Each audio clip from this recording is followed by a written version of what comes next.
Hi guys, Davey here from phonebuff.com, and in this video I'm doing a review on the Samsung Galaxy Note 10.1 tablet. I'm really excited to do this review because this is arguably one of the best spec tablets, if not the best spec tablet to ever hit Android. But before I actually go into what I like and what I dislike, I want to give you guys a quick hardware tour. So on the front of the device, you have the screen, which is 10.1 inches, and given the fact that the name is Galaxy Note 10.1, that's not really a surprise.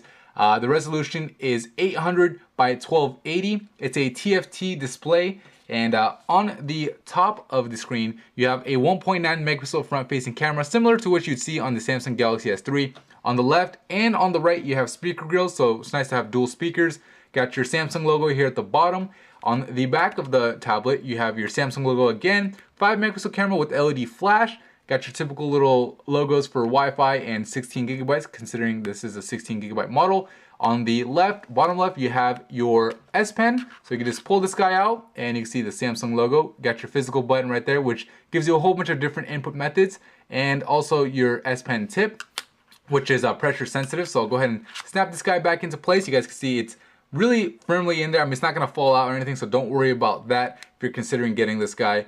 On the top of the device, you have a power button, volume rocker, volume up, down, micro SD card slot, you have an infrared signal, and then you have your 3.5mm headset jack as expected. On the bottom, you have your charging port and microphone, and that's pretty much it. On the left and on the right, there's absolutely nothing, and that's pretty much it for the outside of the device. On the inside, you have a 1.4 GHz Exynos 4 quad processor, so basically, it's a quad-core processor with not 1 gigabyte, but 2 gigabytes of RAM, and obviously that explains why I said this is the best spec Android tablet I've ever seen, at least. And with 2 gigabytes of RAM with a quad-core, you know it's going to be giving you great performance, but we'll get into that a little bit later. As far as the rest of the internals, you have a 7,000 milliamp battery, and the device itself is not all that heavy. It only weighs about 600 grams. So let's go ahead and go into the review. I'll first talk about the things that I dislike, and then I'll talk about the things that I think are just okay, and then finally I'll finish up with what I like, because I do love ending my reviews with a positive note. So with that said, let's go ahead and get right into it. Alright, so the first thing that I dislike about the Galaxy Note 10.1 is the build quality. Now, it's not necessarily the way it looks. I think it's a pretty sleek looking device. I especially like the back. I mean, it kind of reminds me of a laptop. I mean, it looks like a laptop to me when you have it down like this, but when I talk about build quality, it's kind of like, what most people complain about as far as, Samsung devices in the past. Basically, it's kind of plasticky, and I've never really, said anything bad about it in my reviews for Samsung phones. But on this tablet, it really seems to make a difference, because I'll go ahead and kind of move it around, and you can actually hear it squeak. So I'll try to be quiet so you guys can hear it. So I don't know if that comes through on camera. Hopefully it does, but take my word on it, it does squeak, and I don't want my $500 tablet to squeak and sound like a little plastic toy. So that's a downside. I mean, really, it's probably not that big of a deal. Maybe the plastic material makes it more resistant to getting damaged when you drop it. I don't know, but anyway, that's one of the first things I dislike. Second thing I dislike is the fact that Samsung opted not to use a micro USB charging port. We have this Samsung charging port, so kind of sucks considering I have an Android phone. I have a bunch of Android devices or micro USB devices nowadays, because considering it's a standard, and the fact that this doesn't use it, it kind of makes it inconvenient. I have to take a whole nother charger with me, whenever I go out to places. So that's something that I really wish Samsung would have included it. But I know they went with this for a bunch of reasons, but nonetheless, I would have liked to see that. And the last thing that I dislike is the fact that the Galaxy Note 10.1 doesn't have NFC capability. I mean, my Galaxy S3 has NFC capability, and I'd like to be able to beam things, to and from each of these devices, and the fact that it doesn't have it really is unfortunate. So anyway, those are the three things that I dislike, and honestly, that's not all that bad considering that it's only three. But let's go ahead and talk about, what I think is just okay, and then we'll go into what I like. Alright, so what I think is just okay, it's not necessarily bad, but I wouldn't consider it something that's good, is the screen. Yeah, it's 10.1 inches, it's nice, and as you guys can see, it's pretty bright. However, I feel like the resolution just isn't all that high, especially considering the price point. At $500, I was just expecting a better resolution screen. At 800 by 1280, it's really not that high. I mean, it's the same resolution you see on the Nexus 7, which is a 7-inch tablet. This is a 10.1 inch tablet, so the PPI is going to be even lower. The PPI on this guy is 149. So I mean, I'm getting double that on my Galaxy Nexus, on my Galaxy S3. as far as the quality, and this is kind of something I wish that they would have done better. Now I'm not going to complain. I'll go ahead and show you a little video that Samsung included, which does kind of demonstrate the screen quality, so it's not that big of a deal. That's why I didn't put it as something that I dislike. Let me go ahead and find the gallery really quick. There it is. All right, so you guys can check this video out. Kind of impressed me, so maybe it'll impress you. I'll go ahead and fast forward maybe. So it is a little demonstration as far as the screen quality, and you guys can see it looks really, really nice. Just wish it was better. I mean, I don't know, I could have expected a little bit higher resolution, but like I said, it's not going to hinder your experience. 149 ppi isn't all that bad. Screen is really bright, the TFT display, and as you guys can see from this video, it isn't something horrible. So that's why I say something that's okay. The next thing that I'd say is just okay is the front and rear cameras. I mean, it's a tablet. I don't really care all that much about the camera. On the front actually isn't that bad. It's 1.9 megapixels, but on the back is really the one that isn't good at all. I mean, it's 5 megapixels. I was kind of expecting it to be kind of like the one we saw on the Galaxy Nexus with 5 megapixels, but it's not. This guy doesn't really shoot video all that well. I'm gonna upload a video sample on the channel, so check that out. But it doesn't record in 1080p. It's only 720p, which is definitely something that I dislike. And considering that, like I said, this is $500, I just kind of expected a little bit more. Kind of feel like it's made it, it makes the tablet feel a little bit more overpriced when considering those two factors. So anyway, that's what I think is okay. But like I said, it's not bad, it's not good, it's just okay. Let's go ahead and talk about what is good and why you'd want to get this tablet over the others. Alright, so let's go ahead and talk about what I like about the tablet, because I know that's what you guys have been waiting for, and honestly, there's a lot to like. First thing that I really like and what I feel like makes it stand out from any other tablet on the market is the S Pen. So I'll go ahead and pull it out, and notice that this little dock opens up on the right, and basically these are S Pen specific applications like S Note, S Planner, which is basically a calendar, Crayon Physics, you have Photoshop Touch and Polaris Office. Go ahead and open up S Pen and show you a little bit about this application. I did a full-on review and in-depth walkthrough on the channel, so if you guys want to learn more about it, check that out. But I'll go ahead and show you some of the features on here. So one, with the S Pen, with the pressure sensitivity, I could do, I could draw lightly and make little lines. I could push a little bit harder and make bold lines. I could, switch what kind of utensil I'm using. So right now it's a pen. I could use a brush. So for example, if I want to do a brush, I could do light little strokes. I could do dark strokes like that. Really cool, makes it feel like you're actually holding a actual paintbrush in your hand and you're actually using, a memo pad or a piece of paper. Another cool feature over here on the right is S Pen only mode. So basically, right now I can use my finger. If I tap this, my finger doesn't work. And what's great about that is because if I'm using my hand and putting my, resting my palm down on the screen, it's not going to detect my palm. It's only going to detect the S Pen, which really is what you would expect. When you're using an actual piece of paper, your palm isn't going to, put ink on the paper, but the pen will. So that's a cool feature. Like I said, you have a whole bunch of different, options here as far as utensils.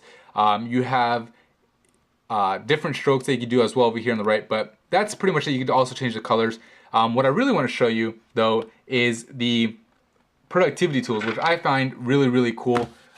Basically, the first thing you can do is right here, it's called Formula Match. So basically what I can do is, let's say I'm in algebra or pre-algebra, and we'll do x plus 5 equals 20. And I want to solve for x, right? It translates, my handwriting to text right over here. I just hit search, and it's gonna actually search Wolfram Alpha for my solution. So you can see x plus 5 equals 20, get a bar or a little graph. You get an alternate form of writing it, and then you get the answer, x equals 15. Where was this, when we were in school, or when I was in school at least? Some of you guys are obviously still in school, and this is a great tool. I mean, not for, cheating or, having this do your homework, but if you really can't figure something out, it's a great way to help you, and helps you figure things out and get the solution if the answer isn't in the answer key. So while we're here, we'll go ahead and talk about the, what is it called? Multiple window mode. Basically, what you have here is two screens. You can see I have my notepad still open, and I could actually still use it, and I have my browser open. And it's not just Wolfram Alpha. I could actually go to, any website I want. So I'll go to PhoneBuff, and you guys can see PhoneBuff is rendering in the background. I'm still using this. There's a little bit of lag because it wants to figure out, which screen I'm actually, or what side of the screen I'm actually using. But you guys can see I could use, PhoneBuff. I could zoom in and out, go to a different article if I want, and continue using the S Note application here. So for example, if I'm taking notes on something, I could do that. I'm right-handed, so I'm not going to be able to do on the left. I can just switch this to the right. Really cool functionality, and this is thanks to the processing power and the RAM that you find on the Galaxy Note 10.1. Otherwise it would be lagging like crazy. So this really shows you the power. Go ahead and close out of here. You have a few different things you can actually do. So it's actually called multi-screen. I don't know what I called it earlier, but you could open up your internet browser like we just did, your video player, Polaris Office, your gallery, your email. We'll go ahead and do video player really quick while we're here. And for example, let's say I wanted to take notes on this video, which I showed you earlier. I could do that. I don't even have to use this. I could just go back to regular pen mode and take my notes as I wish. And really cool to be able to do that, while there's a video playing. And that just kind of is a sign of, how powerful this tablet is. So anyway, we'll go ahead and close out of here. So I'll just hit X really quick. So whatever side of the window you hit X on, it closes that. While we're here also, I'll show you that you could tap this guy right here, and basically it takes your video player and makes it a little window, and you can continue using, your web browser or whatever you were doing before and still be watching the video. So again, really shows you how powerful, the tablet is. But I believe the Galaxy S3 has this feature as well, so doesn't need all that much power, but really cool feature with TouchWiz. And honestly, that's the second thing I like. So other than the S Pen and the S optimized apps, I really like TouchWiz because I feel like, they add a lot of value to the user experience that you normally wouldn't get. So I'm going to go ahead and close out of this video. We'll go ahead and hit stop. I'm just going to hit home. Speaking of, TouchWiz, one thing you'll notice over here is you have your back, home, multitasking window, and you have your app screen right over here. But let's say, for example, I wanted to hit here. You would think it's your regular apps, but it's not. These are your little pop-up windows they could actually use. So we used the video player earlier, and you could actually do different things. Like for example, I could open up the calculator here, and if I was, for example, in my S Note application trying to figure out that same algebra problem that I was on, and I had to use my calculator, I could actually do it while I'm in this note. So I could write that, or I could go over here, use the S Note, and use this guy. I can move it around and continue using the notepad. I could set it down all the way over here if I wanted to. And if I wanted to go to the main calculator app, I would just tap this little arrow and it goes right into it. So really cool functionality. It works with the music player, S Planner, so you have a little calendar, your task manager, world clock, and there's different ways to get it. There's a lot of shortcuts. So for example, if I wanted to get it to S Note, for example, I don't have to go through the dock, which I don't think it's on here because I took it off, but you could hit edit, and then add it like that. So anyway, I don't have to actually go through there. I can actually press the physical button on the S Pen, double tap the screen, and it's gonna show up. So I don't think it registered it. There you go. So you guys can see, same idea. You have your little pop-up window. You could use the application if you want. For example, if I wanted my task manager, instead of going here, I could just press and hold on home, and it brings my task manager app open. I could close all the apps. So let's go ahead and do that right now. So we'll go ahead and end all, and you guys can see, close it out, see how much RAM I have. So 89 out of 1.78 available. Bunch of RAM available. You're probably never going to use it all up. Right here, you guys notice at the bottom, you have a screenshot button, which basically you press it, you can take screenshots. Of course, if I wanted to use the S Pen, like I said earlier, press and hold on the screen and take screenshots that way too. So there's multiple ways to do things on the Galaxy Note 10.1. Really cool functionality. TouchWiz is something I like a lot on here because, like I said, it adds value.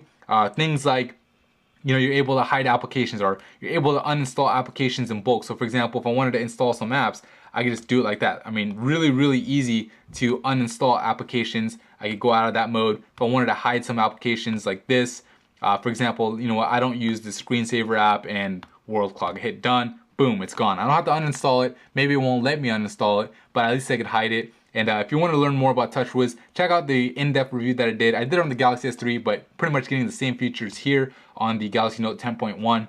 We'll go on and talk about the next thing I like, and it's the infrared sensor. The infrared sensor is really cool to have on here because there's an application preloaded which is called Peel. They call it Smart Remote, and basically what this does is you go to your TV, as long as it's supported, and you pretty much set it up, and it's really easy. All you do is turn off the TV, you open this app and say turn on my TV, and it'll automatically scan through all its little codes. It'll turn the TV on, it says did it turn on, you hit yes, and basically you control your TV from your tablet with the infrared, just like you would the remote. and also you can control your cable box. So I have UVerse, I set it up with my UVerse, and I'm able to, you know, go through my whole TV guide on here and then change the channel. So really nice application, really cool that they added that feature. It really, you know, opens up the opportunity or capability of the tablet.